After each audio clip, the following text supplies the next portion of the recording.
Good evening. REET मुख्य परीक्षा 2025 जिसका आयोजन 2026 के अंदर हो रहा है। आपको पता ही है कंप्यूटर के उसके अंदर कितने 5 क्वेश्चन है, ठीक है। तो हम और सूचना प्रौद्योगिकी के आपके सिलेबस के अंदर 4 टॉपिक दे रखे हैं जिनके बारे में डिस्कशन हमने इससे पहले वाले वीडियो के अंदर कर लिया था कि कौन कौन से टॉपिक है और क्या क्या पढ़ना है। जो लास्ट टॉपिक है ना, सूचना प्रौद्योगिकी के सामाजिक प्रभाव, क्योंकि मैंने जितने भी वीडियो देखे तो जो सूचना प्रौद्योगिकी टूल्स हैं, अनुप्रयोग, उनके बारे में तो जानकारी मिल जाती है। जो ये लास्ट टॉपिक है अधिकतर उसको क्या करते हैं, स्किप करते हैं। और पिछले एग्जाम के अंदर जो अधिकतर क्वेश्चन आए थे, मान के चलो 50% क्वेश्चन इसी टॉपिक से संबंधित थे। तो आज हम इस वीडियो के अंदर जो इसका 4 नंबर पॉइंट है, सूचना प्रौद्योगिकी के सामाजिक प्रभाव है, उसका 1 नंबर पार्ट शुरू करते हैं, जिसके अंदर हम एक तो पढ़ेंगे सूचना प्रौद्योगिकी के सामाजिक प्रभाव का परिचय, कि हमारे समाज के अंदर जो आईसीटी है उसका किस प्रकार से प्रभाव पड़ा है। दूसरा है इसका जो पहला टॉपिक पढ़ेंगे, बौद्धिक संपदा का अधिकार है, इंटेलेक्चुअल प्रॉपर्टी राइट है, ये क्या है, ठीक है। दूसरा हम पढ़ेंगे बौद्धिक संपदा कानून के रूप और उसके उल्लंघन के प्रकार। साथ ही हम इस टॉपिक से संबंधित कुछ क्वेश्चन एमसीक्यू भी हल करेंगे, जिससे हम आसानी से क्या कर पाए, रिवीजन कर पाए। देखो, सूचना प्रौद्योगिकी के सामाजिक प्रभाव। सूचना क्रांति का प्रभाव हमारे समाज पर स्पष्ट देखा जा सकता है। अगर आप तुलना करें आज से 40 साल पहले समाज किस प्रकार व्यवहार करता था और आज किस प्रकार का व्यवहार कर रहा है, उसका अंतर आप स्पष्ट रूप से देख सकते हैं।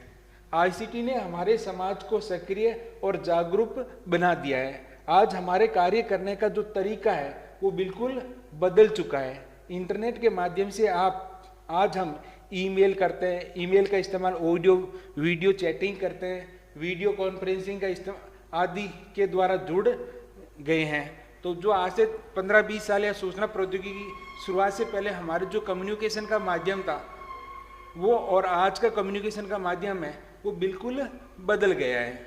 आज हम अगर आपको पानी, बिजली, टेलीफोन आदि के बिलों का अगर आपको भुगतान करना है तो आप घर बैठकर आसानी से कर सकते हैं। आप घर बैठे ही मन से ही कोई भी वस्तु को क्या कर सकते हो, खरीद सकते हैं।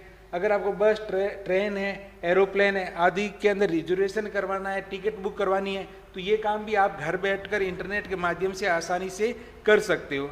आईसीटी ने समाज के प्रत्येक वर्ग को रोजगार के बहुत अधिक अवसर उपलब्ध करवाए हैं। अब मान के चलो, अगर आपके आसपास, जैसे आप बोर्ड के फॉर्म भरते हो ऑनलाइन, आप किसी ई मित्र के पास जाते हो तो आप कल्पना कर सकते हैं कि आज से 20 साल पहले वहाँ ई मित्र नाम का कोई है ना, कोई रोजगार भी होगा। तो हम कह सकते हैं कि यहाँ पर जो आईसीटी है इसने प्रत्येक इंफॉर्मेशन कम्युनिकेशन टेक्नोलॉजी है, इसने प्रत्येक क्षेत्र के अंदर क्या रोजगार के नए नए अवसर प्रदान कराए या उपलब्ध करवाए हैं। जब हम डिजिटल तकनीक का लाभ उठाते हैं, इन तकनीकों का दुरुपयोग भी किया जा सकता है। तो देखो बच्चों, इनका जो कुछ लाभ तो हैं, साथ में अगर आप कोई सुविधा मिल रही है उसका दुष्परिणाम या उसका दुरुपयोग भी कोई कर सकता है। आइए हमारे समाज के ऊपर इन तकनीकों के प्रभाव और सर्वोत्तम उपयोग को देखें जो हमारे लिए एक उत्पाद और सुरक्षित डिजिटल वातावरण सुनिश्चित कर सके। अब बात करते हैं बौद्धिक संपदा का अधिकार, इंटेलेक्चुअल प्रॉपर्टी राइट।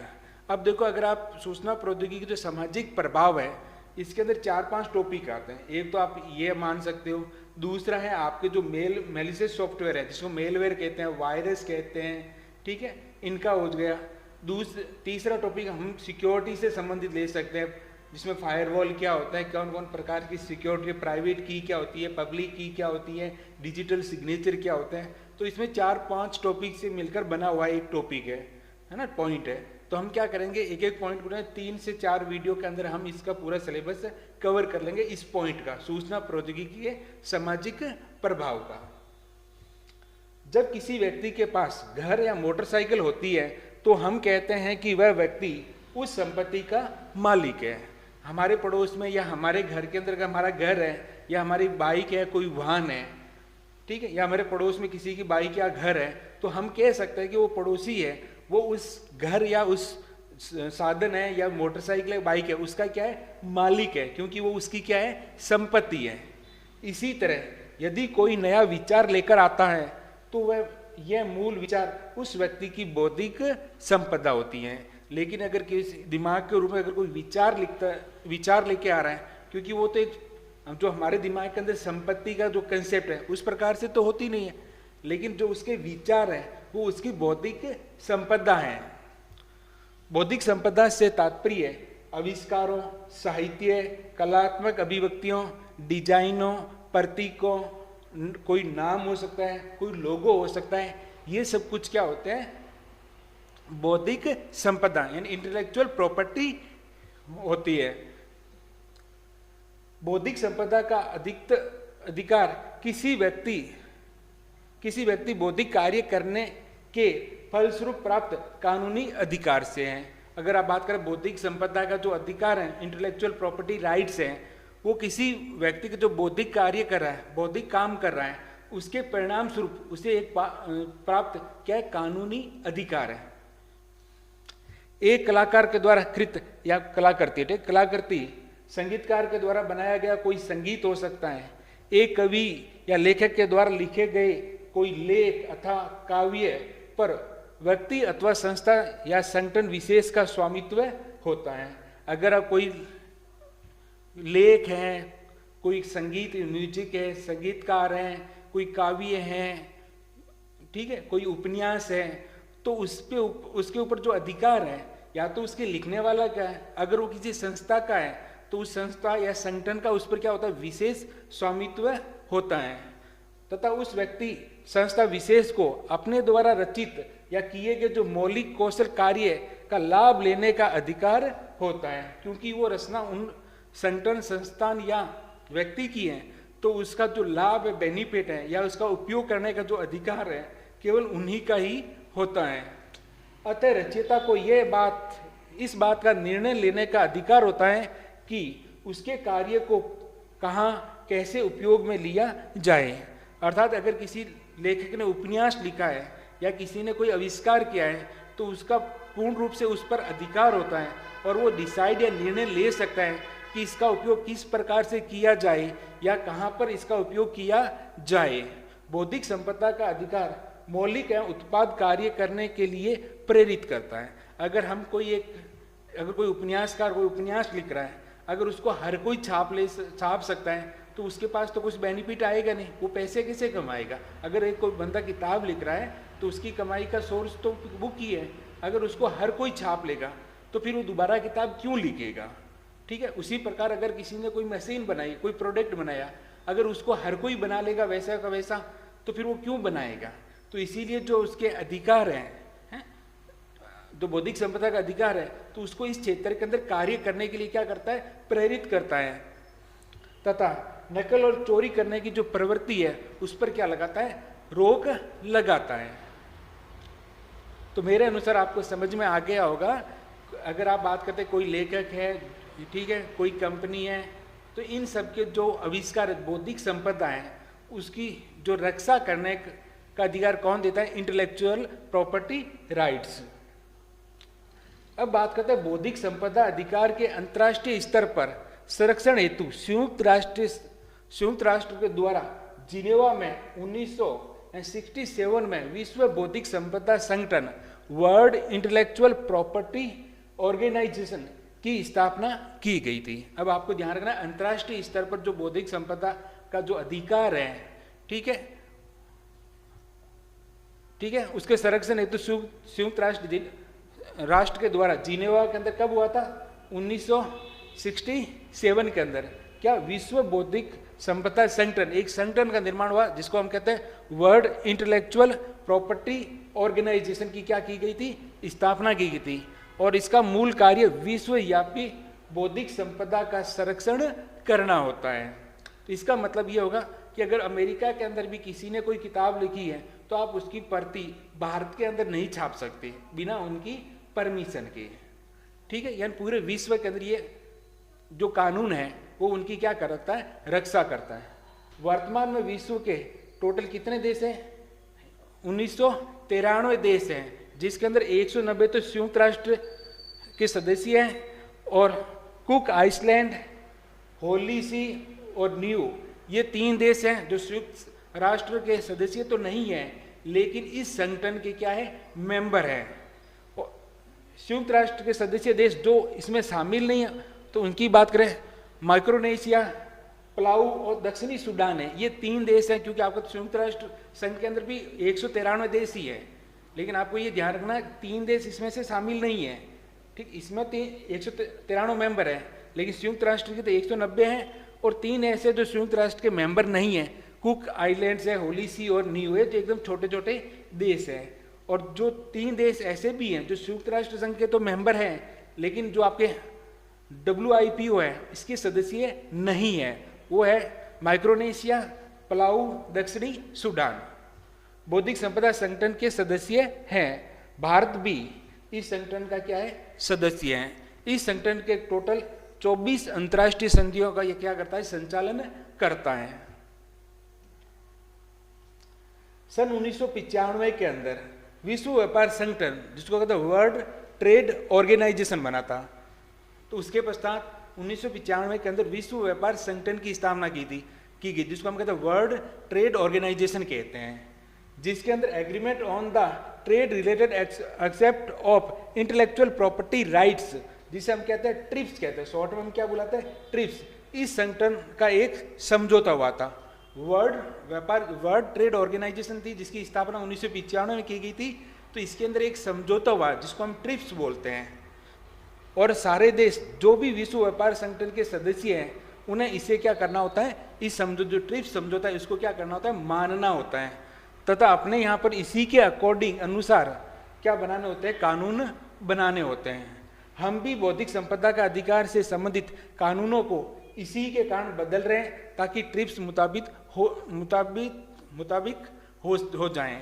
यानी अगर किसी देश के अंदर भारत की बात करें, तो हमारे देश के अंदर भी कानूनों का ट्रिप्स के अकॉर्डिंग क्या करते, बदलाव किया जाता है।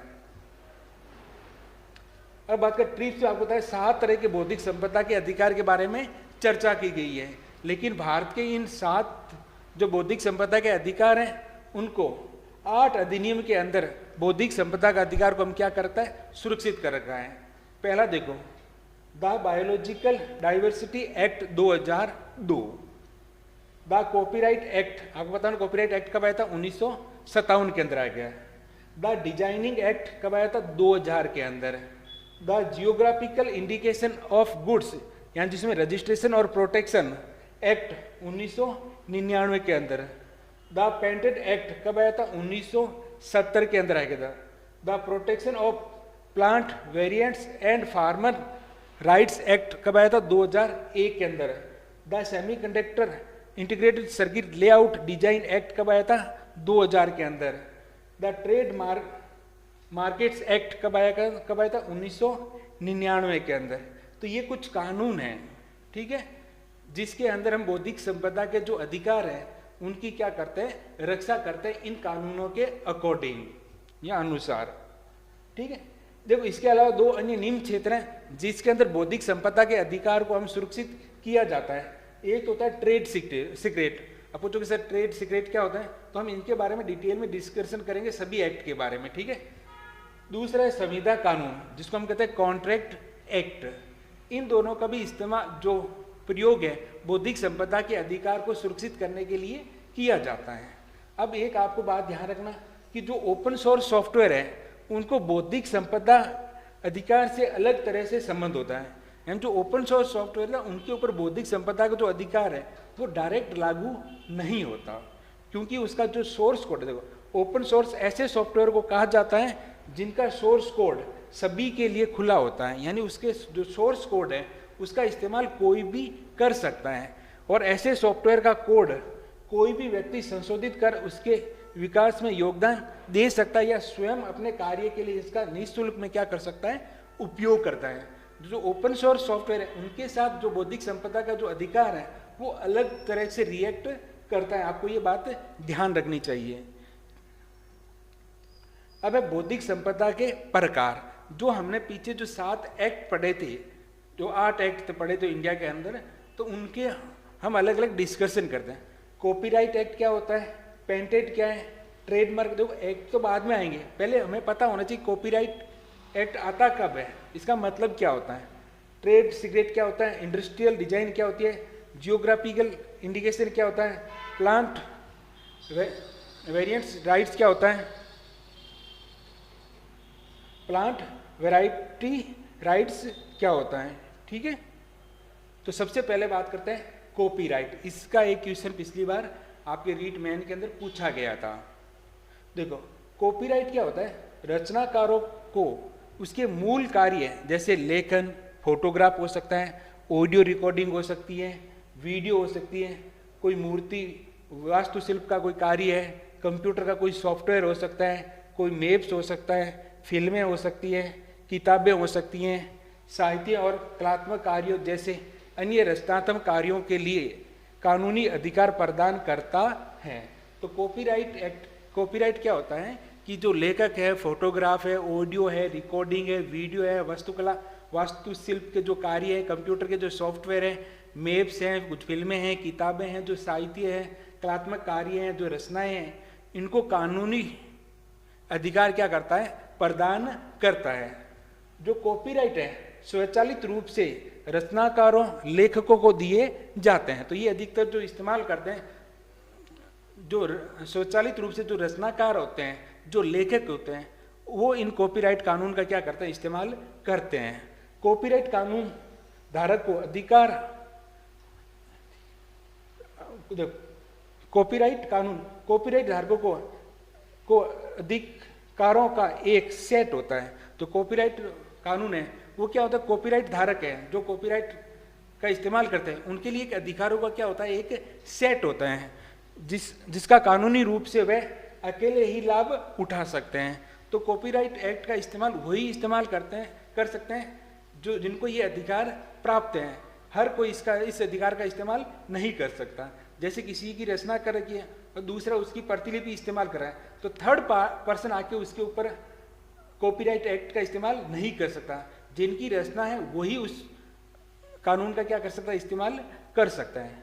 दूसरे की कॉपीराइट सामग्री का उपयोग करने के लिए हमें उसे लाइसेंस प्राप्त करने की आवश्यकता होती है। अगर आप किसी दूसरे के किए हुए कार्य को इस्तेमाल करना चाहते हैं तो कॉपीराइट सामग्री को इस्तेमाल करने के लिए हमें उससे क्या लेना होता है, लाइसेंस लेता है, परमिशन लेनी होती है। लिखित में क्या लेनी होती है, परमिशन लेनी होती है, जिसे हम कहते हैं लाइसेंस प्राप्त करने की क्या होती है, आवश्यकता होती है।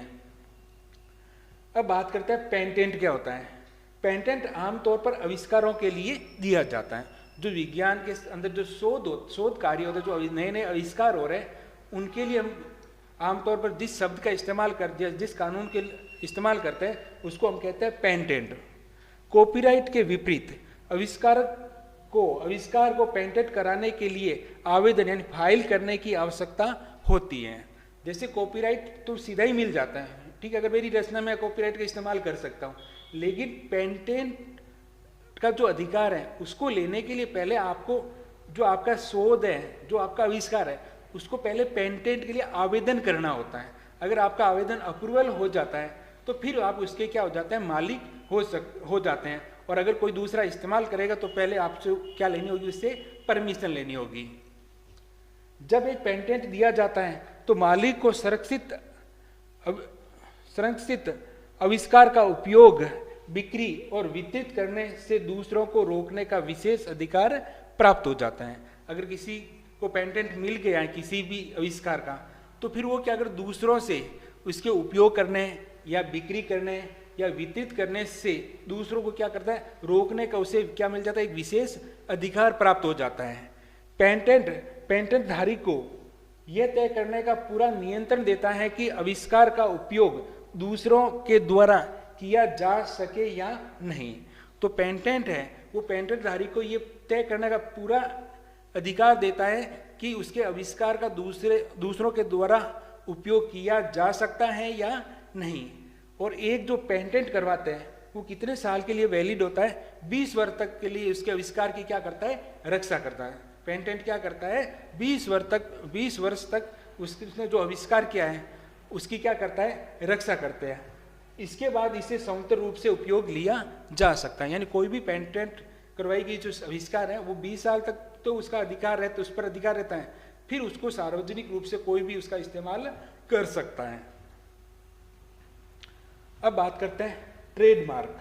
ट्रेडमार्क एक साइन है। ट्रेडमार्क क्या होता है? साइन होता है, या फिर हम कहते हैं कोई सिंबल हो सकता है, कोई लोगो हो सकता है, साइन है जो एक उद्यम यानी जो व्यापार है, जो उद्योग है या कोई व्यवसाय शुरू करे को अन्य उद्यमों से वस्तुओं या सेवाओं के द्वारा भेद करने में क्या बनाता है? सक्षम बनाता है।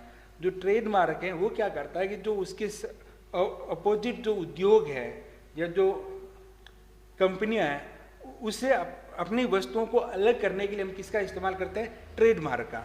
जो ट्रेडमार्क में कोई भी दर्ज है या कोई भी दर्ज है, प्रतीक हो सकता है, कोई शब्द हो सकता है, कोई नाम हो सकता है, कोई डिजाइन हो सकती है, कोई स्लोगन हो सकता है, कोई लेबल आदि शामिल होते हैं, जो अन्य ब्रांड या वाणिज्यिक उद्योगों में ब्रांड या वाणिज्य उद्योग को अलग करते हैं। जो क्या करते हैं?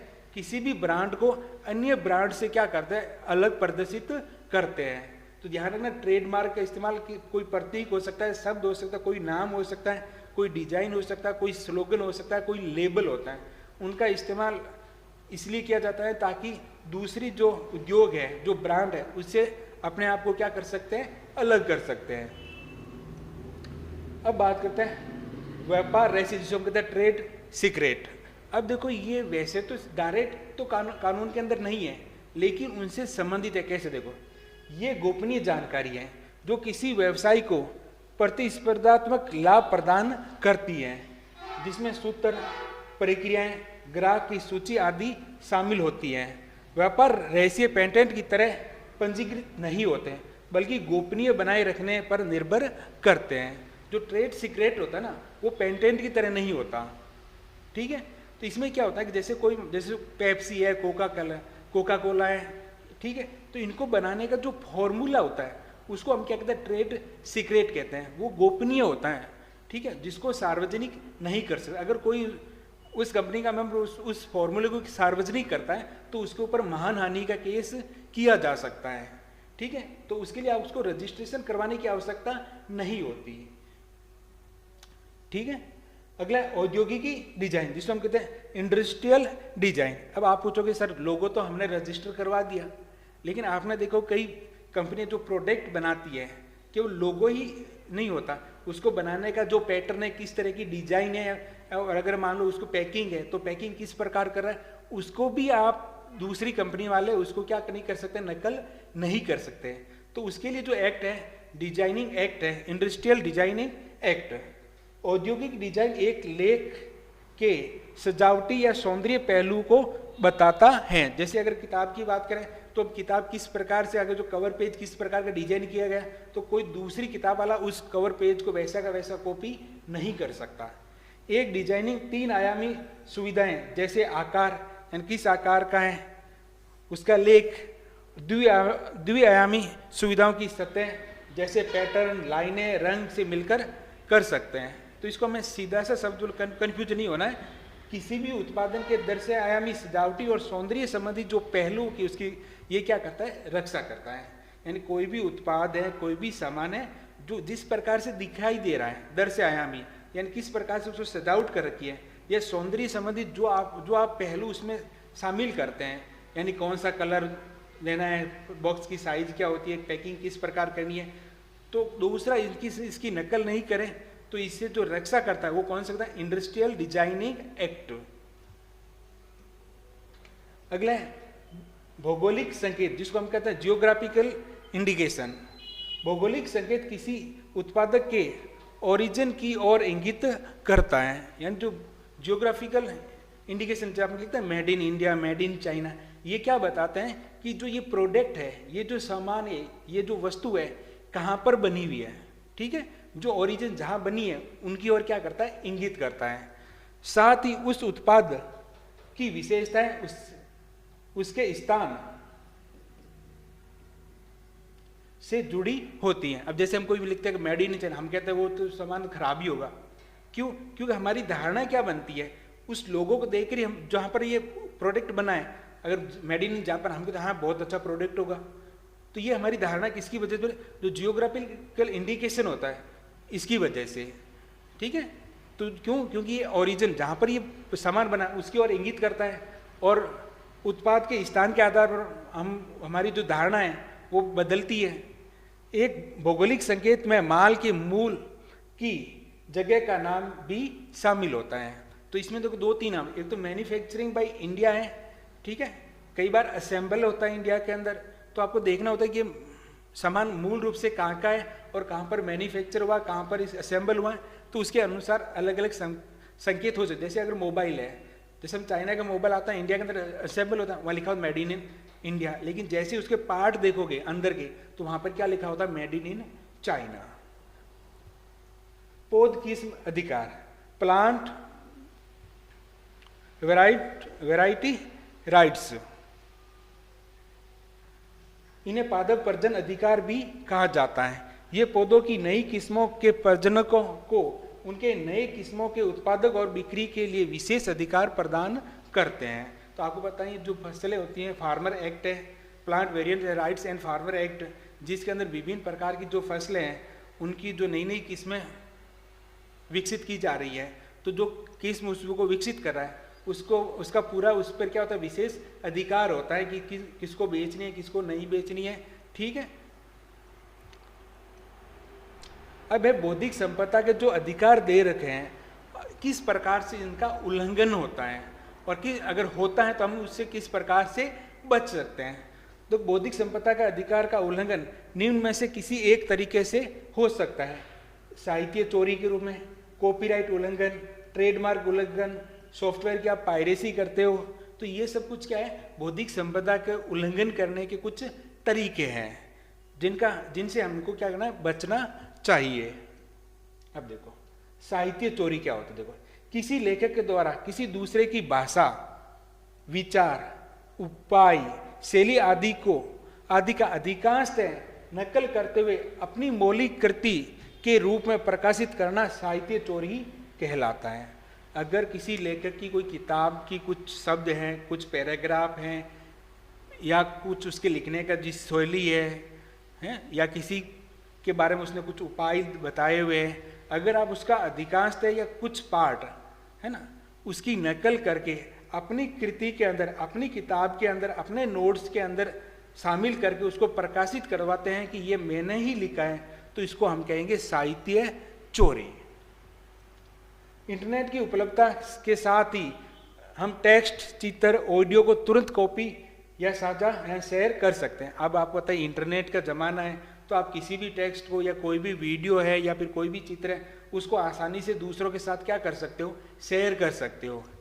किसी और के विचार और कार्य को अपना स्वयं के विचार या कार्य के रूप में प्रस्तुत करना साहित्य चोरी कहलाता है। लेकिन साहित्य चोरी कब कहलाता है? कि जो आप विचार कहीं से कॉपी किया है और अब बता रहे हो ये मेरे ही विचार है, तो इसको हम क्या कहते हैं? साहित्य चोरी कहलाता है। अगर बात शिक्षा के क्षेत्र में बात करें, कोई विद्यार्थी, शिक्षक या शोधकर्ता के द्वारा की गई साहित्यिक चोरी अकादमिक बेईमानी या शैक्षणिक छल, एकेडमिक फ्रॉड कहलाता है। अगर कोई विद्यार्थी, शिक्षा के क्षेत्र विद्यार्थी, शिक्षक या शोध करता है, अगर इस प्रकार की कोई चोरी करता है तो हम उसको कहते हैं अकादमिक बेईमानी या एकेडमिक फ्रॉड कहते हैं। साहित्य चोरी या कॉपीराइट उल्लंघन से बचने के लिए आपको कॉपीराइट जो प्राप्त व्यक्ति है या जो प्रकाशक है या जो संस्था है उसे पहले क्या लेनी चाहिए? अनुमति लेनी चाहिए, और अपने कार्य को इस तथ्य का उल्लेख अवश्य करना चाहिए। पहले तो उनसे परमिशन लेनी है। परमिशन लेने के पश्चात जहाँ पर आप इस पैराग्राफ को या टेक्स्ट को या पिक्चर को, ऑडियो जो शामिल करें, तो वहाँ पर आपको उल्लेख भी करना है कि ये सामग्री हमने कहाँ से ली गई है।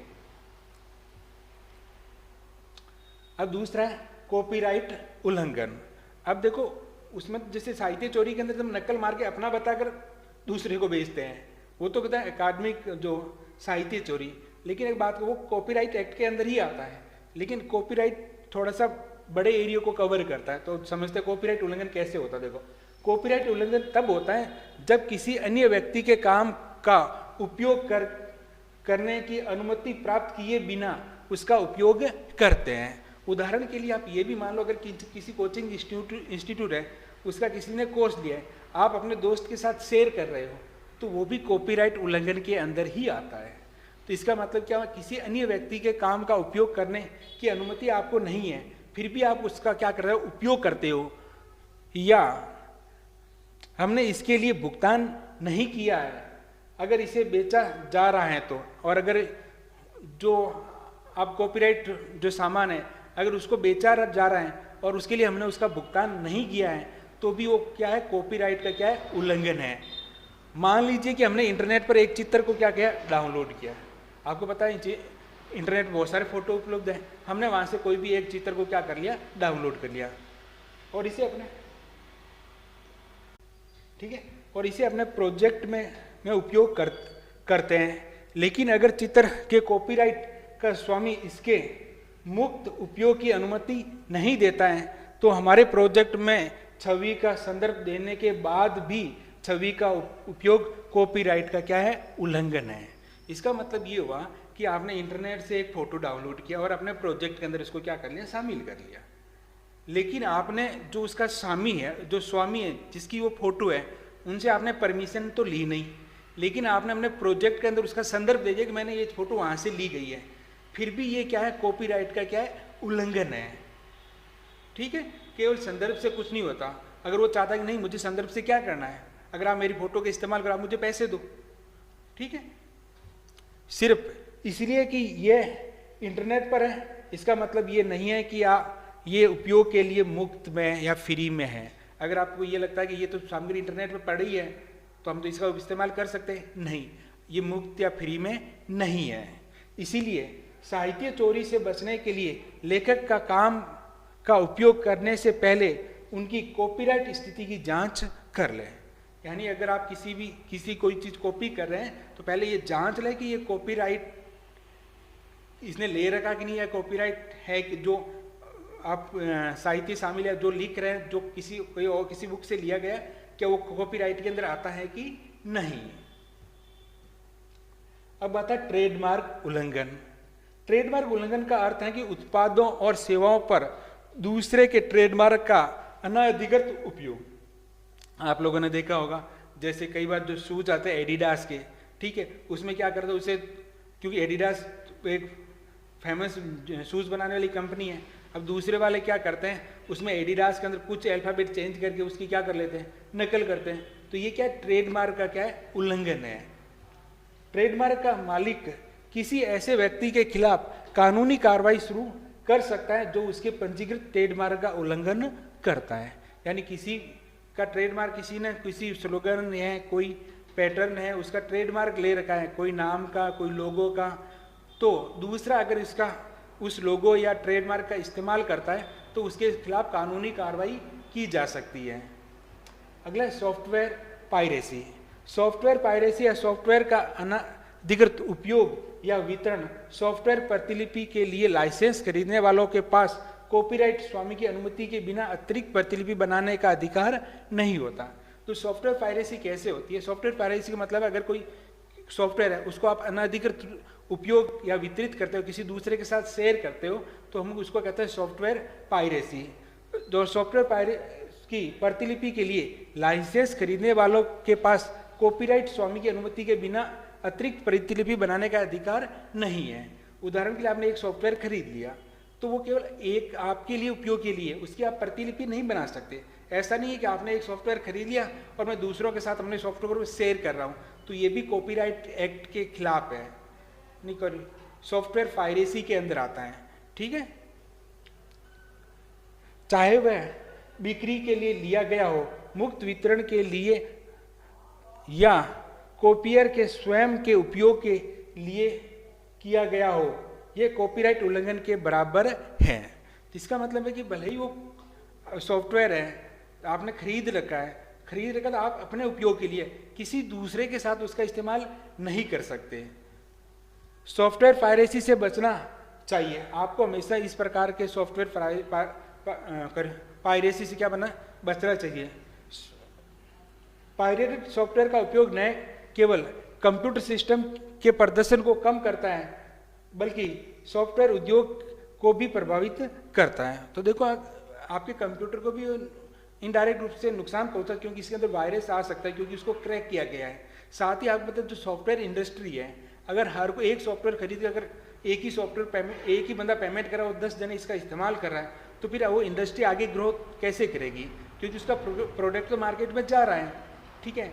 मान लो कोई 100 बंदे इसका इस्तेमाल भी कर रहे हैं, लेकिन अगर उसको पेमेंट रुपये 10 जनों को मिल रहे हैं, तो वो जो कंपनी आगे ग्रोथ नहीं कर पाएगी, जो बदले में किसी देश की अर्थव्यवस्था को प्रभावित कर सकता है। क्योंकि अगर आप सॉफ्टवेयर पायरेसी करते हो तो उसका इफेक्ट सीधा उस कंपनी के पड़ता है, और अगर कोई कंपनी के ऊपर प्रभाव पड़ता है तो वो उस देश की जो अर्थव्यवस्था है उसको भी क्या कर सकती है, प्रभावित कर सकती है। अब देखो, हमने जो पढ़ा था ना, बौद्धिक संपदा का अधिकार, इंटेलेक्चुअल प्रॉपर्टी राइट्स, तो हम इससे संबंधित कुछ क्वेश्चन हल करते हैं जो पिछले एग्जाम के अंदर पूछे गए थे, ठीक है, और साथ में कुछ नए क्वेश्चन भी देखते हैं। देखो, गैर कानूनी प्रतिलिपि या सॉफ्टवेयर का वितरित करना कहलाता है, यानी illegal copy and distribution of software is call, यानी किसी भी सॉफ्टवेयर को आप गैर कानूनी तरीके से उसकी प्रतिलिपि बनाते हैं या वितरित करते हैं तो वो किसको क्या कहते हैं? स्क्रिप्टिंग, फायरवॉल, स्पूफिंग, इसको हम कहते हैं सॉफ्टवेयर पायरेसी। क्या कहते हैं? Software piracy. सही आंसर क्या हो जाएगा? डी। अगला देखो, कोई भी सिंबल है, वर्ड है, शॉर्ट फेसेस है, स्लोगन है, sign can be protect under, यानी किसके अंदर कोई भी संकेत, शब्द, वाक्य, स्लोगन, चिन्ह है, वो किसके अंतर्गत संरक्षित या कानूनी अधिकार मिलता है? कॉपीराइट के अंदर आता है कि पेटेंट के अंदर आता है कि ट्रेडमार्क के अंदर आता है या फिर कोई लाइसेंस के अंदर आता है? तो ये किसके अंदर आता है बताओ? ये आता है ट्रेडमार्क के अंदर। किसके अंदर आता है? ट्रेडमार्क के अंदर आता है। सही आंसर क्या हो जाएगा? सी। अब अगला देखो, निम्नलिखित में से कौन सा एक बौद्धिक संपदा का प्रकार नहीं है? यानी बौद्धिक संपदा का जो प्रकार है वो नहीं है। पेटेंट बिल्कुल है, कॉपीराइट ये भी है, ट्रेडमार्क बिल्कुल है। जो आपकी भौतिक संपत्ति है, जो आपकी अचल संपत्ति है, वो इसके अंदर शामिल नहीं है। तो सही आंसर क्या हो जाएगा? डी। ठीक है, इससे जो सुरक्षा करता है वो तो क्रिमिनल है, केस होता है, ठीक है। इस बौद्धिक संपदा के अधिकार के अंदर ये शामिल नहीं है। अगला देखो, पेटेंट मुख्य रूप से किससे संबंधित है? अगर जो पेटेंट अधिकार है, जो पेटेंट दिया जाता है, वो किससे संबंधित है? साहित्य या कलात्मक कार्य के लिए, आविष्कार के लिए, कोई ब्रांड का जो नाम या उसको लोगो के लिए, या गोपनीय जानकारी के लिए? तो देखो, जो पेटेंट मुख्य रूप से किससे संबंधित होता है? आविष्कार से संबंधित होते हैं। जो आपने आविष्कार किया है उसको हमें पहले क्या करवाना होता है? पेटेंट करवाना होता है। क्या करवाना होता है? पेटेंट। तो सही आंसर इसका क्या हो जाएगा? बी। ठीक है, ये सारे क्वेश्चन अगर आपने वीडियो को पहले अच्छी तरह से देखा है तो आराम से ये कर सकते हो। बौद्धिक संपदा का जो अधिकार उसको डिटेल में अच्छी तरह से समझा है। उसको देखो, नोट्स बनाने की आवश्यकता नहीं, आप एक बार गौर से समझो कि ये कहना क्या चाहता है, आसानी से ये याद रह जाते हैं। अगला देखो, कॉपीराइट किस प्रकार की कृतियों की सुरक्षा करता है? किस प्रकार की जो कृतियां है उसको उसे क्या रक्षा करा, थोड़ा सा ठीक है, रक्षा करता है, ठीक है, करता है। जो कॉपीराइट है किस प्रकार की जो कृतियां हैं उसे हमारी क्या करता है? सुरक्षा करता है। नए या उपयोगी आविष्कारों की नहीं, ये तो किसके अंदर आ जाता है? पेटेंट के अंदर आ जाता है। मूल साहित्य, नाटक है, कोई संगीत है, जो कलात्मक कार्य है उनके लिए, या वस्तुओं सेवाओं के लिए विशिष्ट पहचान, तो ये भी तो पेटेंट के अंदर आ जाता है। और व्यावसायिक रहस्य जिसको ट्रेड सीक्रेट कहते हैं, ये भी नहीं आएगा। तो सही आंसर क्या हो जाएगा? बी। अगला देखो, ट्रेडमार्क का मुख्य उद्देश्य क्या है? आविष्कारों को उसके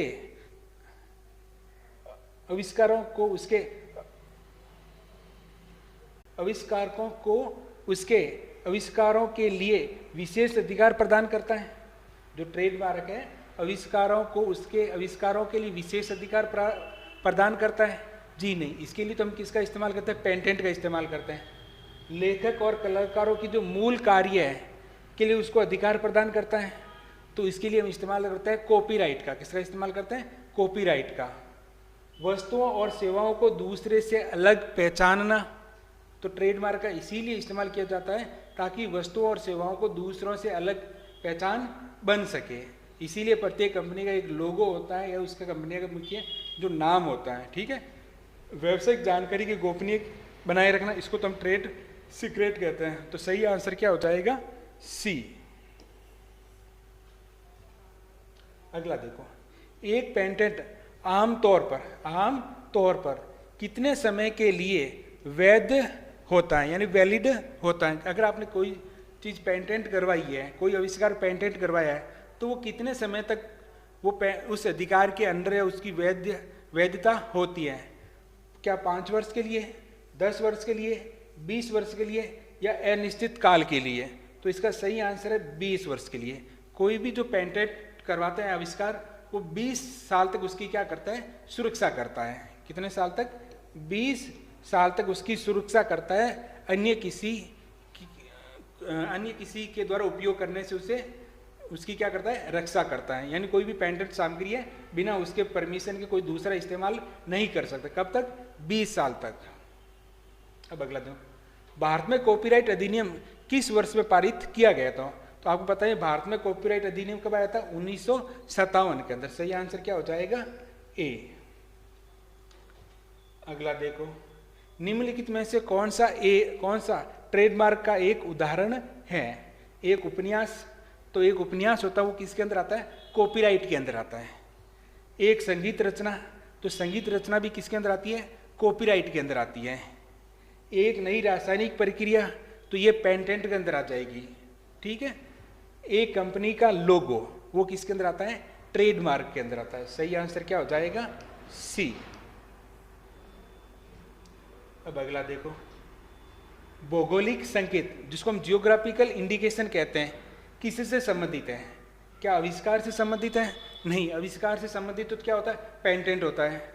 साहित्य कार्य से संबंधित तो कॉपीराइट होता है। ऐसे उत्पाद जिनकी गुणवत्ता या प्रतिष्ठा किसी विशेष भौगोलिक क्षेत्र से जुड़ी होती है, तो उसको हम क्या कहते हैं? Geographical indication. ब्रांड का नाम तो किसके अंदर आ जाएगा? ट्रेडमार्क के अंदर आ जाएगा। सही आंसर क्या हो जाएगा? सी। अगला देखो, बौद्धिक संपदा अधिकारों का उल्लंघन करने पर क्या हो सकता है? अगर आप कोई बंदा बौद्धिक संपदा के जो अधिकार है उसका उल्लंघन करता तो क्या होगा? केवल चेतावनी दी जा सकती है, बिल्कुल ये भी सही है। उस पर जुर्माना भी लगाया जा सकता है और उसके ऊपर कानूनी कार्रवाई और जो उसका नुकसान है क्षतिपूर्ति, उसकी भी डिमांड की जा सकती है। तो सही आंसर क्या है? उपरोक्त सभी। अगला देखो, WIPO का पूरा नाम क्या है? आप पता है WIPO एक संगठन जिसकी स्थापना कब हुई थी? बताओ, कमेंट करके बताओ, क्यों हमने पहले पढ़ा है। World intellectual property organisation. इसका सही आंसर क्या है? World intellectual property organisation. स्थापना तो आप पता ही है ना, 1967 के अंदर हुई थी। तो सही आंसर क्या? World intellectual property organisation. तो सही आंसर क्या है? ए। अगला देखो, ये थोड़ा सा हम आगे बढ़ेंगे, उससे समझिए कुछ पार्ट यहाँ पर भी है, ठीक है। निम्नलिखित में से कौन सा ओपन सोर्स सॉफ्टवेयर का नुकसान है? तो ये क्या कह रहा है? देखो, एक कस्टमाइज किया जा सकता है। हमने कब पढ़ा था कि ओपन सोर्स सॉफ्टवेयर को हमने जरूरत के अनुसार उपयोग कर सकते हैं, उसके कोड के अंदर क्या कर सकते हैं? बदलाव कर सकते हैं। उच्च गुणवत्ता का सॉफ्टवेयर होता है, ये तो होता ही है, तभी हम इस्तेमाल करेंगे फ्री में। तो ओपन सोर्स मैंने बताया कोई भी इसका इस्तेमाल कर सकता है। देखो, इसमें त्रुटि हो सकती है क्योंकि इसे गंभीरता से जांचा नहीं जाता, क्योंकि इसके अंदर देखो कोई भी बना सकता है, उसमें कोई भी बदलाव कर सकता है, तो उसमें इतनी गंभीरता से नहीं लिया जाता, जिससे उसमें सॉफ्टवेयर के अंदर खामी हो सकती है। तो सही आंसर क्या हो जाएगा? डी। ये भी आपके संस्कृत के अंदर रीट मैन के अंदर पूछा गया था, ठीक है। तो ये देखो, हमने एक छोटा सा टॉपिक पढ़ा जिसके अंदर करीबन पिछले साल 3 क्वेश्चन आ गए थे, ठीक है।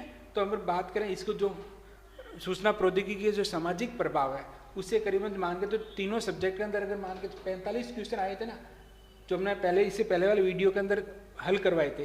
अगर आप गौर से देखोगे ना, करीबन 18 से 20 क्वेश्चन है वो केवल इसी टॉपिक से संबंधित है, केवल एक पॉइंट से है, और जबकि इसको सबसे कम हल करवाते हैं, ठीक है, तो उम्मीद करता हूँ आपको समझ में आ गया होगा। देखो ये टॉपिक मैं कवर करवा दूंगा, इसके 3-4 पार्ट, 2-3 पार्ट और बना दूंगा। आगे मैं देखूंगा अगर, क्योंकि मुझे इसका बेनिफिट नहीं लगता, क्योंकि मैंने जो अपना चैनल बनाया है वो केवल पहली से लेकर 12वीं तक के बच्चों के लिए है, ठीक है, जहाँ पर मैं कंप्यूटर के उनके वीडियो क्वेश्चन आंसर हल करवा दूँ, ठीक है। नहीं अपने को इतना शौक है कि नए वीडियो डेली बनाए। अगर आपका रिस्पॉन्स अच्छा मिलता है, मुझे लगेगा हाँ मेरे पढ़ाने से अगर किसी को कुछ हेल्प मिल रही है तो मैं ज़रूर बनाऊंगा, वरना मुश्किल है, ठीक है। लेकिन ये टॉपिक मैं अच्छी तरह आपको कवर करवा दूंगा, सूचना प्रौद्योगिकी जो सामाजिक प्रभाव है इसका। तो इसके अलावा जो टॉपिक है, तो आप किसी भी इंस्टीट्यूट में चले जाना या फिर जो भी आपको ऑनलाइन यूट्यूब पे चला, तो सबसे पहले वही चलाएंगे। इनपुट आउटपुट के अंदर ही आपको 5-5 वीडियो है ना, वीडियो के द्वारा हल करवाएंगे, जबकि आप आधे घंटे के अंदर इनपुट आउटपुट आराम से समझ सकते हो। कि आप कोई 4 या 5 साल के बच्चे थोड़ी हो, आप भविष्य के, आप पता है राजस्थान के गवर्नमेंट स्कूल के अंदर टीचर बनने वाले हो, तो आराम से इनको समझ सकते हो, कहीं से भी कंटेंट उठा सकते हो। हाँ ये कंटेंट आपको वैसे तो मिल जाएगा, मैंने जो सामग्री उठाई है मैं आपको बता देता हूँ। जो मैंने यहाँ से कुछ भी जानकारी लिखी है वो 9th 10th की कंप्यूटर की जो बुक लगती है वहाँ से, इसके अलावा 11th और 12th के अंदर भी आपको पता है कंप्यूटर साइंस की एक बुक लगती है, तो मैंने उससे भी कुछ रेफरेंस शामिल किया है, क्योंकि 9th और 10th के अंदर डिटेल में नहीं थी, ठीक है। अगर आप 9th का कुछ, आप नहीं चाहोगे कि मैं तो 9th से पढ़ूंगा, लेकिन कुछ जानकारी 9th के अंदर कुछ 10th के अंदर है, तो आप अलग अलग पढ़ोगे जिससे कोई मतलब नहीं है, ठीक है। इसीलिए मैं इनको एक साथ में कंबाइंड करके आपके लिए बनाया है, ठीक है। उम्मीद करता हूँ आपको अच्छी तरह समझ में आएगा। मिलते हैं नेक्स्ट वीडियो के अंदर, जिसके अंदर हम पढ़ेंगे जो मैलिशियस सॉफ्टवेयर होते हैं, जो मेलवेयर होते हैं, ठीक है, उनके बारे में डिस्कशन करेंगे। ये कौन कौन से होते हैं, वायरस क्या होता है, उनकी क्या कौन कौन सी कैटेगरी थी, वॉरम क्या होता है, ट्रोजन हॉर्स क्या होता है, ठीक है। तो इन टॉपिक के बारे में डिटेल में डिस्कशन करेंगे।